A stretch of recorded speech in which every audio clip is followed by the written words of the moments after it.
Hi, Steve Gordon here, your friendly neighborhood Concord carpet repair expert. And if you've been searching the internet in hopes of finding a solution to some sort of a carpet repair problem, well, you've come to the right place. I made this video to answer all your questions all about carpet repair. Now, if you need more help after you've watched my video, well, feel free to call here at the office. Everybody here is just thrilled to take your call, answer all your questions, and then if you feel like it's the right thing for you, we'd be just flat out honored to come on out and fix that carpet for you. So again, I'm Steve Gordon. I hope to hear from you soon. And until then, I hope you enjoyed learning all about carpet repair. Here you go. Hi, Steve Gordon here, your friendly neighborhood carpet repair guy. And I promise you one thing, and that is I'm absolutely not an actor. So if you're looking for an actor to talk about carpet repair, you've come to the wrong place. But if you want to know about carpet repair, whether it be carpet stretching, patching, Berber carpet repair, commercial carpet repair, transitions between your carpet and a floor, maybe your stairs need repaired, a seam could need repaired, or a few other things, well, in that case, you have come to the right place because I'm going to talk to you about that. And I'm going to try to answer as many of your most frequently asked questions as possible. And before I get to that, I am going to talk to you a little bit about our guarantee, how to get an estimate, the bid, and a couple other details. So I hope you enjoy my recording, and please be patient with me because I don't have a script. I've got a dozen notes here to go off of, and it's just going to be right off the top of my head, and try to really just answer all the questions I can ahead of time so that you have a little bit of education when you call us, and I certainly hope you do. So first, I'd like to talk about the guarantee. When you call us, you're going to get a 100% unlimited, unconditional lifetime labor guarantee. And what I mean by that is that either you or your carpet or both are going to be completely, absolutely, and thoroughly worn out before you ever have to pay to have that carpet fixed again. So again, 100% unlimited, unconditional lifetime labor guarantee, that's forever. How you get your estimate in the first place is after you watch this recording, give us a call here at the office, and we're going to give you something like a phone guesstimate. We'll give you an idea of what you might expect to pay. We might tell you something like between $150 and $300, or we might say between $200 and $400, or something like that. We're not going to know exactly, or even not even all that close, how much it's going to cost to have us fix your carpet for you. So if you feel like we're in the right sort of price range, then we're going to schedule an appointment to come on out and actually give you an absolutely free, no obligation bid. At that point, if you feel the bid is fair, and I'm sure you will because it's our business model to give you a fair price so that we could do the job right then and there all in one trip. We would really love to just do it in one trip. Now, I understand that sometimes you need to get a bid on one trip and then come back at a different time, have us come back at a different time to actually do the work. But by and large, it's normally best to just get it all done all in one trip, and that's how we'll give you the best price as well. After all, driving out to your place once is going to be less expensive for both of us than it would be to drive out to your place 2 or more times. Now, another thing about the absolutely free, no obligation bid is at that point we're going to actually have an opportunity to see the work.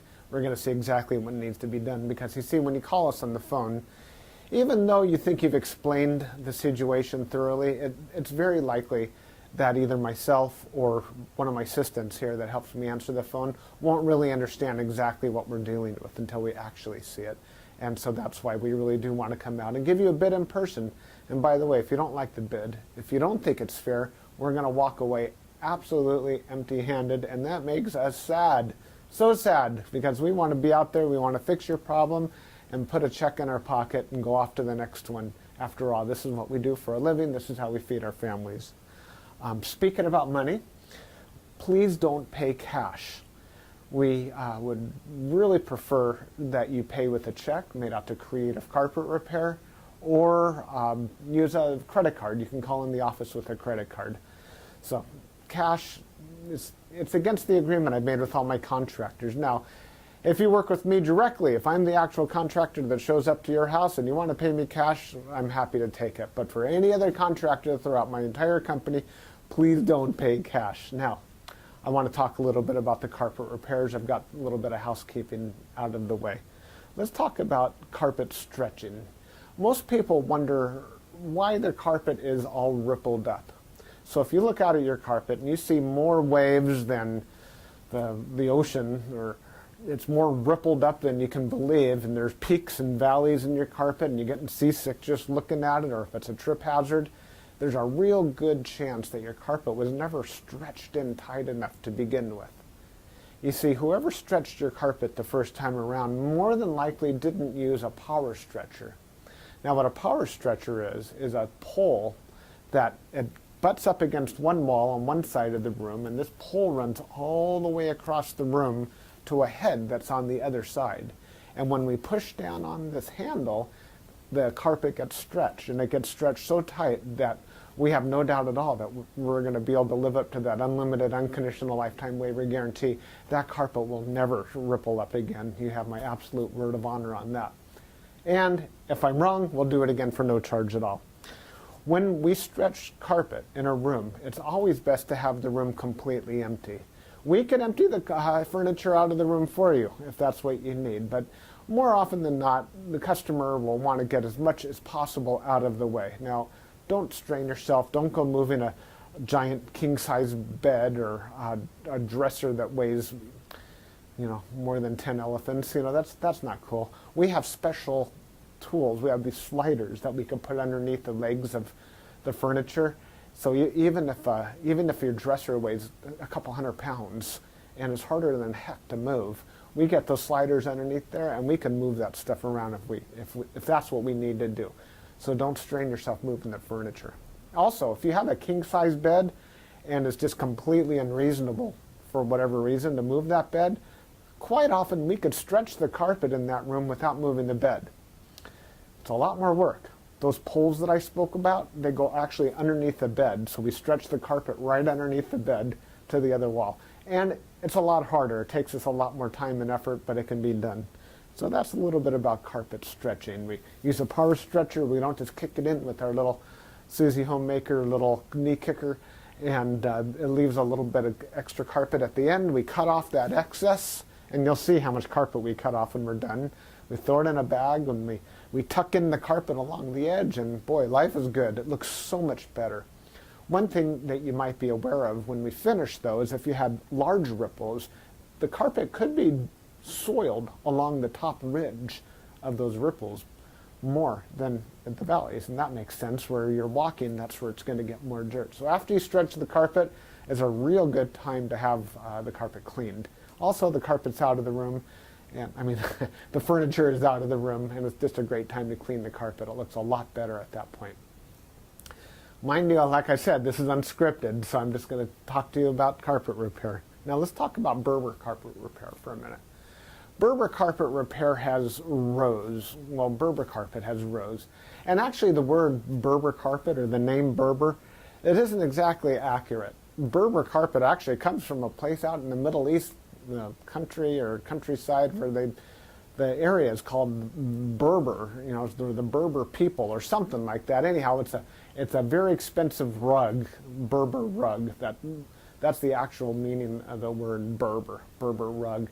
The Berber carpets that we find today are very similar. There's loops and there's rows, and if you pull on one of those loops, or rows becomes unglued somehow, it can make a run, what we call a Berber run. So when you pull on that thread, it's like it's unzipping right in front of you. It's like, oh my gosh, what has happened? I've got this zipper run going all the way across the room. Now your higher end Berber carpet, that doesn't likely happen. It almost never does. But the lower end, middle of the road and lower end Berber carpet runs all the time. So when we fix a Berber carpet, what we're going to want to do is take out the bad area and patch a new piece in there. Sometimes we could actually weave a little bit of some new loops right into the place where that carpet has come unfurled. But more than likely, we're going to want to put in a Berber patch in that area. One reason that Berber comes apart at the seams is because the carpet was never sealed at the seams well enough to begin with.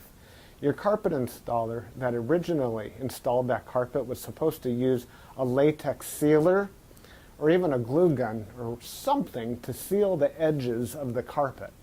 Now, if they don't seal the edges of the carpet, that's one reason that Berber carpet is just going to unfurl like crazy. So when we put in a patch or fix a Berber carpet, that area gets sealed. Now, we give the unlimited, unconditional lifetime waiver guarantee on Berber carpet as well. But mind you, just because, let's say you have a 12-foot seam and we fix 3 feet of it, that's the part that we guarantee. The rest of the seam we're not going to touch. And you may have a problem with that in the future. And that's certainly not our business to cover something we've never actually worked on before. Now, after Berber carpet patching, I'll just talk about carpet patching in general. And this includes the Berber. When you call us to have your carpet patched, the first thing that we're going to ask you is if you have any extra carpet to do the patch with. If the answer is yes, well, we're golden. We're ready to do the job. If you say no, you don't have any extra carpet to do the patch with, we'll ask, well, can we take the carpet from a closet or maybe even from underneath a piece of furniture? Because what we can do is we can take a piece of carpet from a closet and patch it right into your damaged area. And it usually works out really well. Most people would rather have a piece of carpet missing out of their closet than have a terrible, nasty area in the middle of their room where they'll see it all the time. After all, inside the closet, you usually have that covered up with shoes and old photographs and baseball bats and everything you've ever collected in your life. More about carpet patching is if you don't have the carpet to do the patch, there's really nothing I can do to help you. So you're going to need to find that carpet to do the patch with before you bother having us come out there, because if we don't have the carpet to do the patch, we're stuck. Our hands are really tied. There's nothing we can do. Now, you're probably wondering how the patch is going to look when we're finished. It's real hard to say, especially in a recording like this. So just between you and me and a million of our closest friends here watching this recording through time, that patch is likely to be visible. You see, if you take a piece of carpet that's never been walked on, it's never been soiled, it's never seen the light from the window coming in so it hasn't faded out, and you take that brand new looking type of carpet or piece of carpet and patch it in to an area that has been worn, it has been soiled, it has been faded out by the sunlight, well, certainly you're going to see the difference between the new carpet and the older carpet because it's patched right in the middle there. Certainly it's going to look a lot better than the situation you probably have right now, but patches are visible.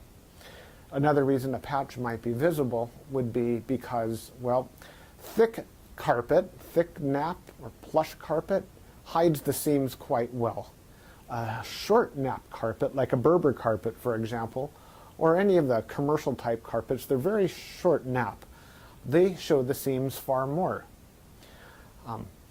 Another thing is that the rows have something to do with it. When we cut a carpet in the same direction as the row of the carpet, well, those seams are by and large less visible than the seams that we cut that cross the rows. When we cross the row, well, it's unavoidable to do that if that's what we have to do to make a patch. And those seams stand out a little bit more than the ones that go along with the rows. So carpet patching, that's what we specialize in. We could absolutely do that for you. Have the carpet available for us, and we also back up our patches forever, just like everything else, just forever and ever and ever. That patch will never come up. After patching, well, we could talk a little bit about pet damage also when we talk about patching. If you have an animal, a dog or a cat, or I've even seen where it's been a bunny or a few other animals that have actually gotten locked behind a closed door. What'll happen is they'll get that separation anxiety and they'll try to dig their way out and they'll just rip the heck out of the carpet. That's one of the main reasons we'll do carpet patching. If that's the case, well, certainly it's just like any other patch. You supply the carpet, we'll put it in. However, if that animal didn't tear up the carpet, if they actually urinated on the carpet, there's a whole other thing we can do about that, and I'm going to need your help for that. what we'll do is we're going to ask you to go to the pet store or go online and buy twice as much of a product as you think you're going to need, maybe 4 times as much, to actually kill the odor. Now, the product I'm talking about is actually an enzyme, and what we'll do is we'll pull back the carpet, we'll remove the padding, clean the floor, and you'll pour this enzyme onto the floors underneath it all. And that enzyme will eat up all the proteins that contribute to the smell of the urine in your carpet. Then we'll put in new padding, and you'll pour that enzyme cleaner all over the backing of the carpet as well at that time. I'll reinstall the carpet, and then one more time we'll use that cleaner and we'll just soak that area of the carpet with that enzyme one more time. And that's likely to kill the scent altogether. That smell should be completely gone. If not, it's probably because your animal found another place that you don't even know about, and I'm sorry about that. There's nothing we could do about your animal. Now that we've spoken about pet damage, I like to talk about carpet to floor transitions. A lot of people call us because they put in a new floor. Maybe it's a tile or a wood floor, and their carpet now needs to be finished along that edge. More often than not, we don't need to put in any kind of metal there. There's a lot of different types of situations where you do want a metal. If you have an apartment building and you want the carpet to last a long time, between the carpet and, say, for example, a linoleum floor, we could put some metal there. There are flat metals. They're the type of metals that they're called, I've called them beat-down metals before. I'm not sure exactly what they're called. Beat-down metals, they're golden, they're silver, and the carpet goes right in there and it gets hammered down, gives a nice clean edge, and it protects the edge of the carpet for a very long time. But if you're like most homeowners, that's not why you're calling us for a transition.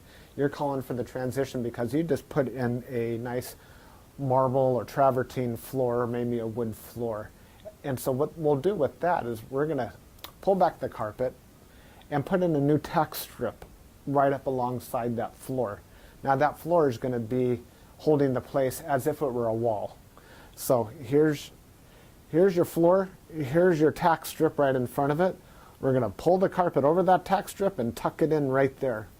So all you're going to see is a nice smooth transition between the carpet and the floor.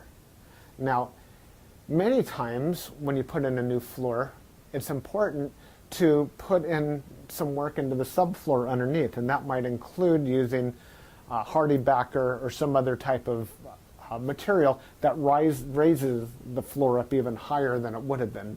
So let's just say, for example, you've got a 1/2 inch new tile and another 1/4 inch of underneath there of a hardy backer, or it could even be more. It could be 3/4 of an inch altogether, or even more, that is higher than the carpet. That's extreme. It's usually not that high, but let's just say it is. If we just bring the carpet up and end it right there, well, you're going to stub your toe against that thing. You're going to be cursing to holy high heaven every time you do that. It's just not fun at all. Trust me, it's not. You'll understand if you ever do that. What we're going to want to do in that case is one of two different solutions. We're going to do one of two solutions. One is we could pull back the carpet quite far and use a product like a Fix-All, which is a very fine cement type product. And we're going to feather in a nice ramped area, so we raise the level of the floor slowly up to meet it. What's great about that is the floor and the carpet will be at the same level, then you won't stub your toe. What's not so great about that is when you're walking up that little ramped area, well, you feel like you're walking uphill. There's really no way around that I know of outside of pulling out all your carpet and floating a whole new layer of concrete, self-leveling concrete on the entire concrete floor and underneath. That's a lot of work. It's possible that would be the perfect way to do it if I were working on a $10 million home in Beverly Hills, that's probably what I would be doing. I would be raising the entire floor to be level with, so the carpet could be level with the floor. But here in the real world, what we'll normally do is rise it up with some Fix-All, or we could do it even easier. We could use shingles, cedar shingles. Cedar shingles are about that long, and that makes a nice little ramp up. And it normally works just beautifully. It's quick, it's easy, we can get it all done in one trip. So we're going to raise the level of the carpet right up to the level of the floor, and you're just going to be happy as can be about that.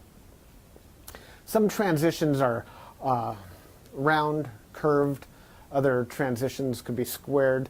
There's 100 types of transitions out there. And if you look on the internet under carpet to floor transitions, you're going to see a lot of examples. Perhaps even on my website, you can see some other examples. And so when you call us, you can explain what you're dealing with, and that would help us with the program here. Stairs. So, do you have a problem with the carpet on your stairs? I did a job like this just today, where the cat had actually torn away the corners of almost every stair all the way up the stairway. The lady was not happy about this. My solution to this was that, well, first of all, I asked her, do you have any extra carpet? And the answer was yes. You can take the carpet out of a closet. And I told her, well, you're going to have carpet missing out of a closet. And she said, well, that's fine. You can put this carpet in the closet. So she had something that didn't match at all. And she didn't mind because, well, she just didn't care that the carpet in the closet didn't match halfway through. So I took the carpet out of the closet, and the first thing I did is I completely replaced the first two stairs, because after all, the first stair or two wears out faster than everything else anyhow, and those first two stairs were pretty trashed. Instead of just fixing the little corners, just replace the entire stair if you can. It'll make a world of difference to have something new there. With all the rest of the stairs, I just did these little bitty patches all the way up one side and all the way down the other, and it was just beautiful. I think it gave her probably another 10 years of life to her carpet to fix those stairs. Another thing you could do with stairs, what some of my customers have done, and I love this idea, is replace the entire stairway by, well, let me back up a little bit. Let's just say you have a 3 or 4 bedroom house, and it's the same carpet throughout the entire house, and your stairway is pretty much in the middle of it all. And if you replace the carpet on your stairs, well, it's going to be a slightly different color than the rest of your carpet, and that's going to look low class, and we don't like that, do we? No, we don't. What I would suggest in that case is that we take the smallest room in the house, maybe a small bedroom or nursery, and pull the carpet out completely from the smallest room in the house and buy new carpet for that room. Then we have maybe a 12 by 12 piece of carpet, and we can replace the entire stairway with that carpet. That way it matches the entire rest of the house except for that one room. That'll easily save you $4,000, $5,000, $6,000, $7,000 right there. And it's a lot less work too. So I like that idea. You get a whole new stairway. A lot of people, you walk in the front door and there's the stairway right there. If the stairs look bad, it's hard to recover from that first impression. So take my word for it. That's a really great way of going. No stairs. Commercial carpet repair. If you have commercial carpet and that needs to be repaired, it either has ripples and waves or it needs a patch. If it's rippled, it might need to be stretched. We've already talked about carpet stretching. On the other hand, it might have a different issue. It could be your commercial carpet was glued down to concrete to begin with. If that's the case, what we do is we actually take a knife and we just cut right down the middle of those ripples, cut right down those bubbles, and we will re-glue the carpet right underneath there and smush it all down, and believe it or not, those bubbles are going to be completely gone. They might be completely invisible when we're finished. You won't even see where we cut it, because where we cut it is exactly where we put it back together. The carpet will be nice and tacky before we push it back down. It's a great solution. But if the carpet needs to be stretched, well, we have to get the power stretcher out, and we'll fix it up that way. Now, if your carpet in your commercial building, say you have an office, is because, let's just say that you removed a wall between two rooms. If that's the case, you may have a strip of carpet that's missing. It's always a great idea to just get a completely different color. So if you have blue commercial carpet, go get a piece of red or black.